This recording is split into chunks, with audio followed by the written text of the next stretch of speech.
K4 Telugu news కి స్వాగతం. నేను సంధ్య. ముందుగా ముఖ్యాంశాలు. ఒక్క చొరబాటుదారుని కూడా ఉపేక్షించాం అమిత్ షా.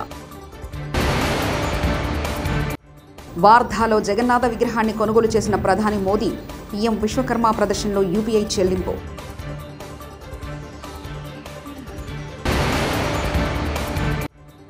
లేపాక్షి సంస్థకు చెందిన కళాకృతులు కలంకారీ వస్త్రాలు పరిశీలించిన ఉప ముఖ్యమంత్రి పవన్ కళ్యాణ్.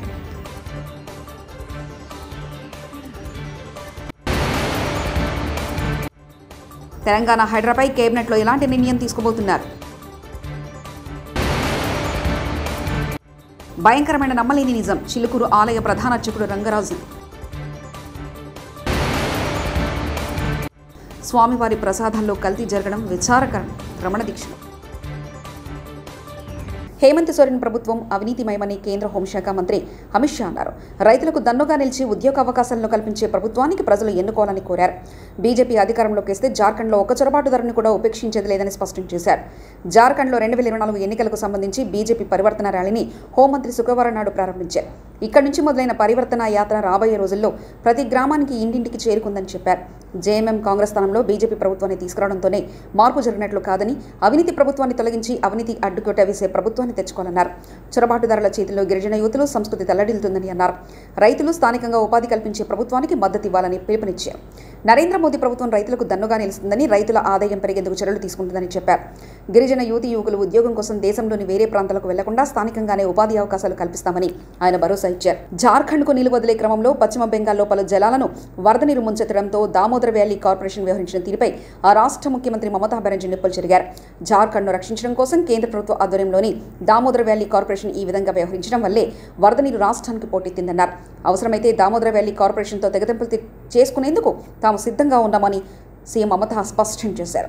జాతీయ పీఎం విశ్వకర్మ కార్యక్రమంలో పాల్గొనేందుకు సెప్టెంబర్ 20న వార్ధా పర్యటన సందర్భంగా విశ్వకర్మ కళాకారుల కృషిని ప్రదర్శించే ప్రదర్శనను ప్రధాని మోదీ సందర్శించారు. సందర్శన సమయంలో పీఎం కూడా ఒక విశ్వకర్మ నుంచి భగవాన్ జగన్నాథ్ యొక్క కళాఖండాన్ని కొనుగోలు చేసి యూపీఐని ఉపయోగించి క్యూఆర్ కోడ్ ద్వారా అతనికి చెల్లించారు.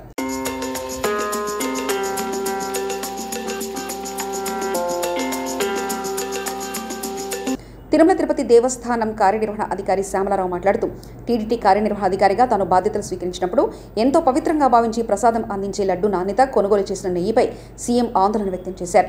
లార్డ్ వెంకటేశ్వర స్వామికి వారు దానిని పరీక్ష కోసం ల్యాబ్కు పంపారు. దాని ఫలితం షాకింగ్గా ఉంది.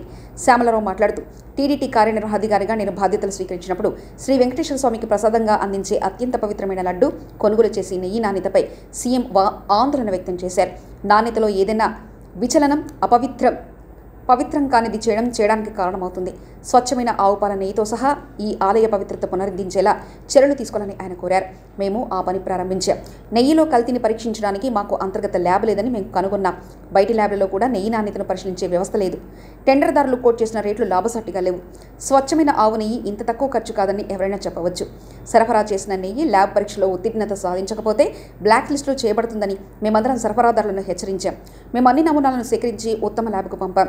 ఇది ప్రభుత్వ నియంత్రణలో ఉంది మరియు నివేదికలు వచ్చాయి మరియు దిగ్భ్రాంతిని కలిగించాయి. Executive officer TTD when I called on Honorable CM, he expressed concern on the quality of ghee procured and the quality of the laddu, which is considered to be very sacred, and it is offered as prasadam to Sri Lord Venkateswara Swami, and any deviation in the quality will cause it is called doing apavitram, doing something which is not sacred. So he wanted that we should take steps to ensure that the sanctity of the temple is restored by different means, including improving the quality of ghee, getting pure cow milk ghee. So as per that we started working on that. Then we found that there are various reasons why the quality of ghee is not up to the mark. Telangana మంత్రివర్గ సమావేశం ఈరోజు శనివారం సాయంత్రం జరగనుంది. ముఖ్యమంత్రి రేవంత్ రెడ్డి అధ్యక్షతన జరగనున్న ఈ సమావేశంలో అనేక అంశాలపై చర్చ జరగనుంది. ముఖ్యంగా హైడ్రాకు సంబంధించిన సర్కార్ కీలక నిర్ణయాలు తీసుకునే అవకాశాలు కనిపిస్తున్నాయి. హైడ్రా చట్టబద్ధతపై కేబినెట్లో మంత్రివర్గం నిర్ణయం తీసుకునుంది. హైడ్రాపై వెంటనే ఆర్డినెన్స్ జారీ చేసే అవకాశం ఉంది. ఈ రోజు మా ఉప ముఖ్యమంత్రి బట్టి విక్రమార్క గారు ప్రతిపాదన తీసుకొని రావడం జరిగింది. వారి ప్రతిపాదన మేరకు సింగరేణి కార్మికులకు బోనస్ను ప్రకటించడానికి ఇక్కడ మంత్రివర్గ సభ్యులు, ఆ ప్రాంత శాసనసభ్యులు అందరం కూడా ఈ పత్రికా సమావేశంలో మీ ముందుకు రావడం జరిగింది. దీనికి సంబంధించి పూర్తి వివరాలను పాత్రికేయ మిత్రులకు వివరించాల్సిందిగా ఉప ముఖ్యమంత్రి బట్టి విక్రమార్క గారికి సూచన చేస్తున్నాం.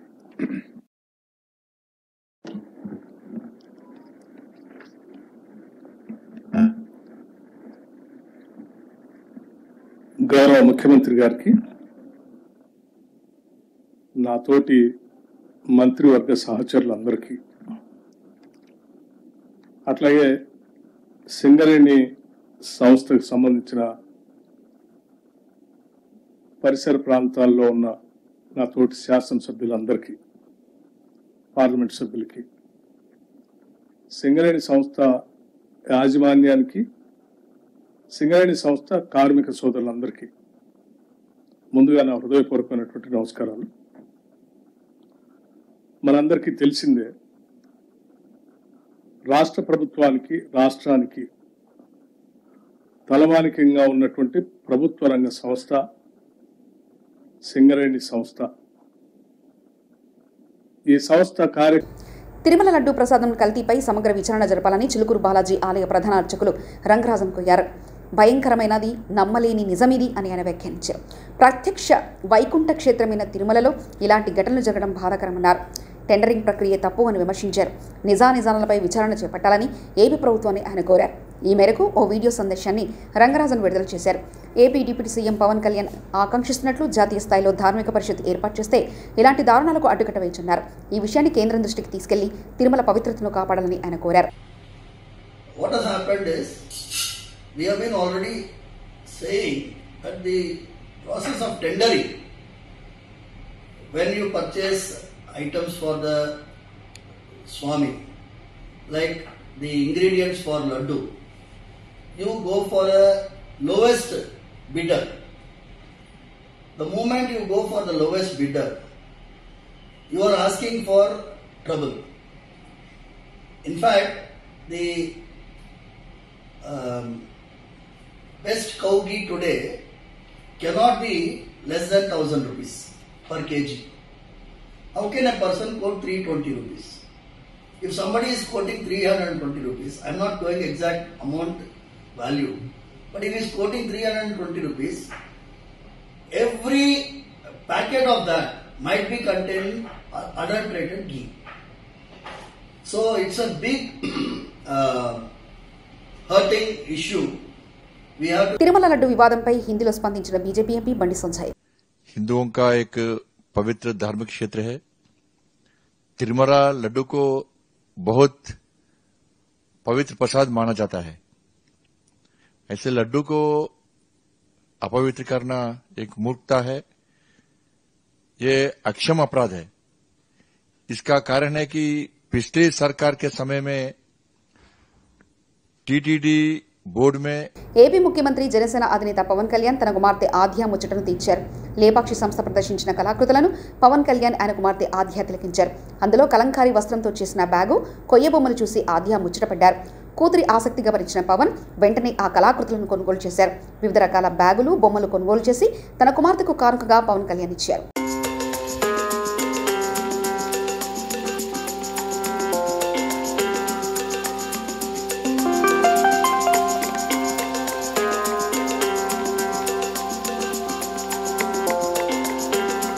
తిరుమల ప్రసాదంలో వినియోగించే నెయ్యి కల్తీ జరిగిందంటూ వస్తున్న ఆరోపణలపై మాజీ ముఖ్యమంత్రి వైఎస్ జగన్ స్పందించారు.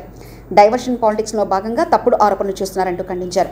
ఇక సీఎం ఇలా అబద్ధాలు ప్రచారం చేయడం ఏంటని ప్రశ్నించారు. భక్తుల మనోభావాలతో ఆడుకోవడం ధర్మమేనా అంటూ నిలదీశారు. శుక్రవారం నాడు మీడియాతో మాట్లాడిన జగన్ తిరుమల లడ్డు ప్రసాదానికి వినియోగించే నెయ్యి కల్తీ జరిగినట్లు 100 రోజుల తర్వాత ఎందుకు బయటకు వచ్చిందని ప్రశ్నించారు. చంద్రబాబు సీఎంగా ఉన్న సమయంలో కల్తీ జరిగినట్లు తేలిందన్నారు. దశాబ్దాలుగా లడ్డూ తయారీ విధానంలో ఒకే విధంగా ప్రక్రియ కొనసాగుతుందని ఆయన తెలిపారు. శాంపుల్స్ తీసుకున్నారు అంటే ఎవరు ముఖ్యమంత్రి, ఎవరి హయాంలో ఇది? చంద్రబాబు నాయుడు గారు సాక్షాత్తుగా ముఖ్యమంత్రిగా ఉన్న హయాంలో. ఆయన జూన్ 4న ఎన్నికల్లో రిజల్ట్స్ అయినాయి. జూలై 12 ఆయనే ముఖ్యమంత్రి. ఆయన ముఖ్యమంత్రిగా ఉండగా శాంపుల్స్ జూలై 12వ తారీఖున శాంపుల్స్ తీసుకున్నారు. వచ్చిన ఒక ట్యాంకర్ తిరుపతికి ఆ టైంలో వస్తే, ఈ నెయ్యి సప్లై చేసే ట్యాంకర్ వస్తే దాంట్లో నుంచి శాంపుల్స్ తీసుకున్నారు. ఈ శాంపుల్ను 17వ తారీఖున 17న అంటే వాళ్ళ టెస్టులన్నీ చేసి, ఆ 3 టెస్టులు అక్కడే వాళ్ళు చేస్తారు. చేసిన ఆ టెస్టులు సరిగ్గా రాలేదు కాబట్టి ఆ శాంపుల్స్ను 17వ తారీఖున NDDBకి పంపించినారు, నేషనల్ డైరీ డెవలప్మెంట్ బోర్డుకు. వాళ్ళు 23వ తారీఖున రిపోర్ట్ ఇచ్చినారు.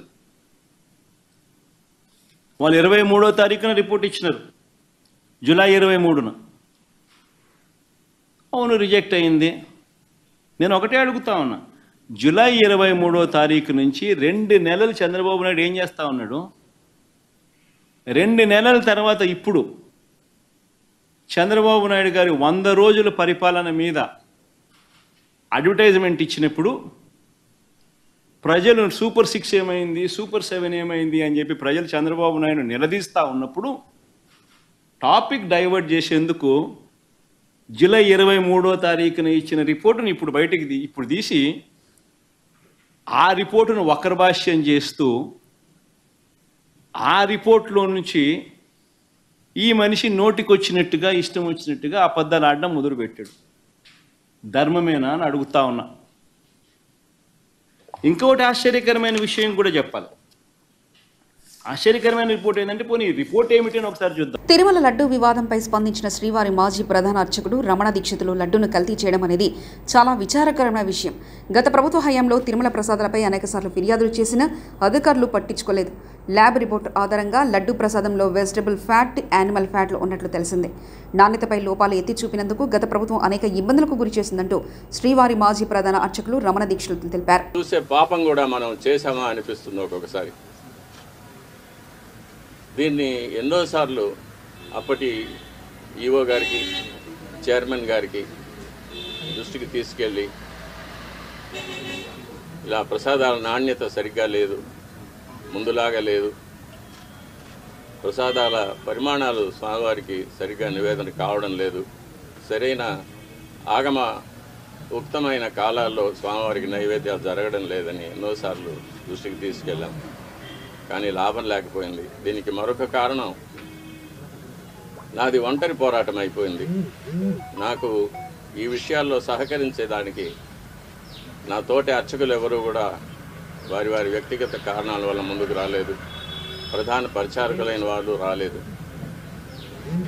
కాబట్టి ఇది ఈ 5 ఏళ్ళు నిరభ్యంతరంగా ఈ మహాపాపం జరిగిపోయింది. ఫలితాలు కూడా నేను చూశాను, ల్యాబ్ రిపోర్ట్స్ చూశాను. ఇందులో కూడా vegetable fat, animal fat. Bheemgal municipality ఆధ్వర్యంలో స్వచ్ఛతా హీ సేవ 2024 కార్యక్రమంలో భాగంగా పట్టణంలోని 3వ వార్డు ప్రజలకు తడి చెత్త, పొడి చెత్తపై అవగాహన కార్యక్రమం మరియు పరిసరాలను పరిశుభ్రంగా ఉంచుకోవాలని అవగాహన కల్పించడం జరిగిందని మున్సిపల్ కమిషనర్ వై రామకృష్ణ తెలిపారు. పట్టణంలోని దుకాణదారులంతా ప్లాస్టిక్ కవర్లు వాడవద్దని అన్నారు. మాంసం వ్యాపారులు తప్పనిసరిగా పరిశుభ్రత పాటించాలని మరియు ప్లాస్టిక్ కవర్లు వాడవద్దని కమిషనర్ అన్నారు. స్వచ్ఛతా హీ సేవ కార్యక్రమం ఈ నెల 17 నుంచి అక్టోబర్ 2 వరకు నిర్వహించడం జరుగుతుందని తెలిపారు. ఈ కార్యక్రమంలో పట్టణ ప్రజలందరూ భాగస్వాములు కావాలన్నారు. పుణ్యగిరిలో ఇది మా మంచి ప్రభుత్వం కార్యక్రమంలో పాల్గొన్న ఎంపీ మత్కుపల్లి శ్రీభరత్ మరియు ఎమ్మెల్యే కోళ్ల లలితా కుమారి. ఎస్కోట పట్టణ కేంద్రంలో గల పుణ్యగిరిలో నిర్వహించిన ఇది మంచి ప్రభుత్వం కార్యక్రమంలో పాల్గొన్న విశాఖ పార్లమెంట్ సభ్యులు మత్కుపల్లి శ్రీభరత్ మరియు శృంగవరపుకోట నియోజకవర్గ ఎమ్మెల్యే కోళ్ల లలితా కుమారి. ఆంధ్రప్రదేశ్లో కూటమి ప్రభుత్వం ఏర్పడి 100 రోజులైన సందర్భంగా ఆంధ్రప్రదేశ్ ముఖ్యమంత్రి నారా చంద్రబాబు నాయుడు మరియు ఉప ముఖ్యమంత్రి పవన్ కళ్యాణ్ ఆదేశాల మేరకు రాష్ట్ర వ్యాప్తంగా ఇది మంచి ప్రభుత్వం కార్యక్రమం నిర్వహించడం జరిగింది. ఎంపీ శ్రీభరత్ మాట్లాడుతూ గత ప్రభుత్వ హయాంలో రాష్ట్రంలో అభివృద్ధి కుంటుపడిందని, ప్రజా సంక్షేమమే కూటమి ప్రభుత్వ లక్ష్యమని, ఎన్నికల్లో ఇచ్చిన హామీలు తూచ తప్పకుండా పాటిస్తున్నామన్నారు.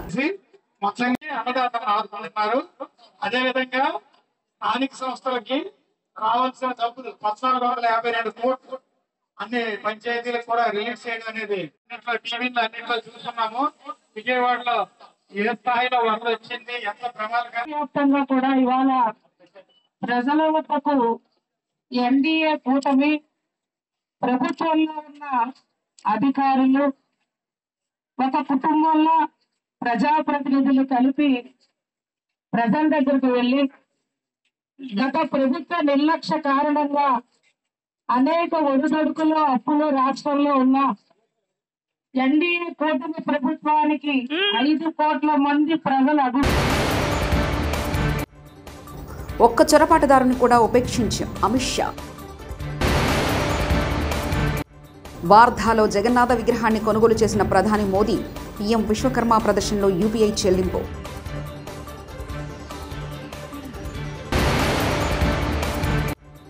లేపాక్షి సంస్థకు చెందిన కళాకృతులు కలంకారీ వస్త్రాలు పరిశీలించిన ఉప ముఖ్యమంత్రి పవన్ కళ్యాణ్.